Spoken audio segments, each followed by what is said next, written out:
कानी बहू। किशोरी लाल जी के बेटे राघव की शादी की बात जगह जगह चल रही थी, लेकिन किशोरी लाल जी को कोई लड़की पसंद ही नहीं आती थी। और उसकी एक ही वजह थी, किशोरी लाल जी का लालची होना। उनको लड़की वालों से मोटा दहेज चाहिए था और इसी चक्कर में एक दिन वो एक बहुत पैसे वाले के घर अपने बेटे का रिश्ता लेकर पहुंचे। उस आदमी का नाम था ओम प्रकाश। देखिए किशोरी लाल जी, मेरी एक ही बेटी है और मेरी सारी संपत्ति जायदाद सब कुछ मेरी बेटी नैना का ही है। पापा, नाम से लगता है बहुत खूबसूरत होगी। कितना अच्छा नाम है ना, नैना। ओ, वैसे बात तो सही है आपकी। अब इतना पैसा है, जमीन जायदाद है, इकलौती बेटी, आप भी क्या करेंगे? सब कुछ उसे ही देंगे ना। बिल्कुल ठीक पहचाना आपने। बस बेटी की शादी और सारी जायदाद उसके नाम। पापा, बिना देखे हाँ कर दीजिए ना। इतना अच्छा रिश्ता फिर कहाँ मिलेगा? माला माल हो जाएंगे हम। मैं अपनी बेटी को बुलाता हूँ। अरे नहीं नहीं नहीं नहीं, आपकी बेटी का नाम नैना है, सुनकर ही लगता है बहुत सुंदर होगी। रहने दीजिए अंकल, मैं तो आपकी बेटी के नाम से ही इतना खुश हो गया हूँ कि उसे बिना देखे शादी करने को तैयार हूँ। अब तो मैं उसका चेहरा सीधे शादी के बाद ही देखूंगा। और इस तरह राघव नैना का चेहरा नहीं देखता और उससे शादी कर लेता है। शादी के बाद अपनी सुहाग रात पर जब राघव नैना का घूंघट उठाकर देखता है तो नैना की आंखें बंद थी। कितने खूबसूरत हो तुम नैना, जरा अपनी आंखें खोलकर मेरी तरफ देखो तो सही। नहीं, मुझे शर्म आती है। अरे, मैंने तुम्हें शादी से पहले भी नहीं देखा और अब अगर तुम आंखें खोलकर मुझे देखोगी भी नहीं तो मुझे अच्छा कैसे लगेगा? इससे पहले कि नैना अपनी आंखें खोलकर राघव की तरफ देखती, अचानक से लाइट चली गई और राघव नैना को पूरी तरह से देख भी नहीं पाया। अगली सुबह नैना राघव के लिए नाश्ता बनाकर लेकर आई। अरे ये क्या, आधा पराठा सेका हुआ है और आधा बिल्कुल कच्चा। ये तुमने क्या किया नैना? बहू, तुमने क्या आधा पराठा तवे से नीचे लटका कर रखा था जो आधा सेका है और आधा कच्चा? मुझे जितना दिखेगा उतना ही तो सीखूंगी ना पापा जी। जहाँ जहाँ मुझे नजर आ रहा था वहाँ मैंने सीख लिया, जहाँ जहाँ नहीं दिखा वहाँ कच्चा रह गया होगा। इसका क्या मतलब है? ये कैसा मजाक कर रही है तुम? अरे बहू, तुमने इतना लंबा घूंघट क्यों लगाया हुआ है?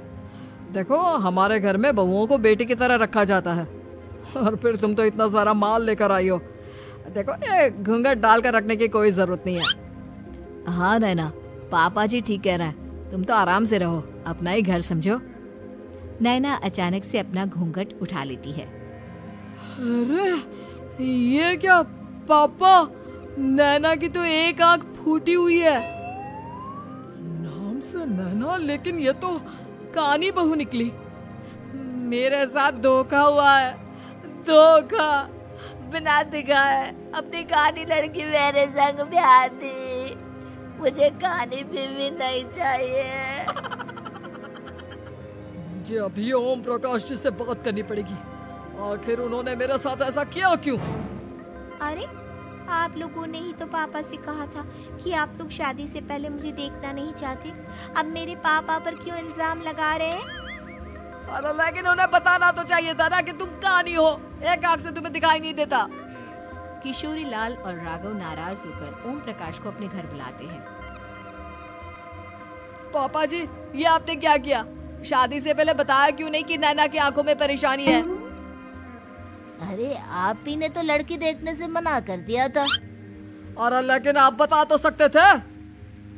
आपको तो हमारी बेटी की प्रॉपर्टी चाहिए थी, वो भी पूरी की पूरी। अब क्या हुआ अगर उसे आधा दिखाई देता है? प्रॉपर्टी तो आपको पूरी मिल गई ना। अरे ये क्या बात हुई? मेरी शादी प्रॉपर्टी से नहीं, आपकी बेटी से हुई है। अब ये तो पहले सोचना चाहिए था, तब तो मेरी प्रॉपर्टी देखकर तुम्हारी जुबान लप लपा रही थी। लेकिन मैं कानी लड़की को अपनी बीवी बनाकर नहीं रख सकता। पापा, कुछ करिए ना आप। हाँ, करता हूँ। देखिए ओम प्रकाश जी, आप हमारे साथ ऐसा नहीं कर सकते। और तुम देखो, अगर तुमने मेरी बेटी से शादी तोड़ी ना, तो जो भी प्रॉपर्टी मैंने तुम्हें दी है वो तो पूरी की पूरी वापस ले ही लूंगा, और आधी प्रॉपर्टी तुम्हारी भी लूंगा। अरे मेरी आधी प्रॉपर्टी भला क्यों लेंगे आप? इसलिए क्योंकि मेरी बेटी को आधा नजर आता है और उसकी नजर अभी तक तुम्हारी आधी जायदाद पर ही पड़ी है। अब तुम उसे घर से निकालोगे तो कुछ तो लेकर जाएगी ना। और अगर हम आपकी बेटी को अपने घर की बहू बनाकर रखे तो? तो तुम्हारी पूरी प्रॉपर्टी तुम्हारी ही रहेगी, और जो मैंने तुम्हें दिया है ना उसमें से बस मैं आधा लेकर जाऊंगा।